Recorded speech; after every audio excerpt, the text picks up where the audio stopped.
உங்கள் சாந்தி சிட்டி தாங்க பேசுகிறேன். ஷோலிங்கர்லேருந்து ராணிப்பேட்டைக்கு வர வழியில் அம்மூர் கூட்ரோடு பள்ளத்தெருவில் இன்றைக்கி முத்து மாரியம்மன் கோவிலில் திருவிழாங்க. ஆடி மாதம் பிறந்த பிறகு எல்லா கோவில்லையும் பொங்கல் வச்சு மேலே தாளத்தோட சாமி ஊர்வலம் எடுத்துகிட்டு வருவாங்க. பள்ளத்தெரு திருவிழாவை ஆட்டப்பாட்டத்தோடு கொண்டாட போகிறாங்க. வாங்க நம்மளும் கோவில் திருவிழாவை கலந்துக்கலாம். கோவிலில் சிறப்பு பூஜை போயின்னு இருக்குங்க. போகும்போது பார்த்திங்கன்னா இன்றைக்கி அம்மனுக்கு திருவிழாவும் ப்ளஸ் தாலியும் கட்டுறாங்க. நாங்கள் அங்கே போய் நிற்கும்போது எங்ககிட்டேயும் கொடுத்தாங்க. நாங்களும் எப்படி ஒரு கல்யாணத்துக்கு ஆசீர்வாதம் பண்ணுறோமோ அந்த மாதிரி நாங்களும் எல்லாரும் ஆசீர்வாதம் பண்ணிவிட்டு அம்மாவுக்கு இன்றைக்கி மாங்கல்யம் கட்டுறதுனால எங்கள் கையில் கொடுத்தாங்க. நாங்கள் எடுத்துகிட்டு போய் அம்மா மடியில் வச்சுட்டு வந்திருக்கோம். தாலி கட்ட போகிறாங்க. பாருங்கள், தாலி கட்டின்னு இருக்காங்க. கட்டிட்டு இன்னும் நாங்கள் சிறப்பு பூஜை தாங்க. சாமி கும்பிட்டு பசங்க அடிக்கிற மேலே சத்தத்தை ரொம்ப ரசித்து சந்தோஷத்தோடு பார்க்கலாம்.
அடிப்பா அடிப்பா மூல அடிப்பா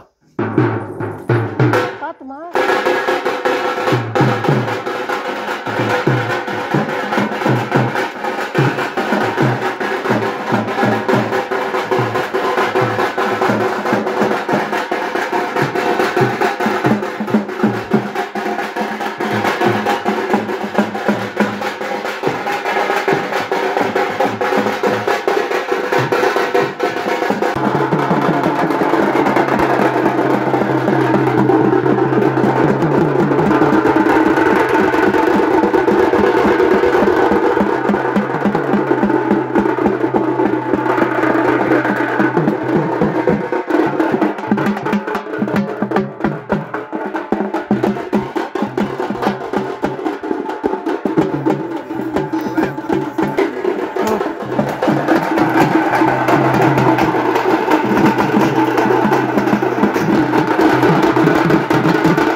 திருவிழா சிறப்பாக முடிஞ்சதுங்க. அன்னதானமும் சாப்பிட்டாச்சு. அடுத்த வீடியோவில் நான் உங்களை சந்திக்கிறேன். பாய்.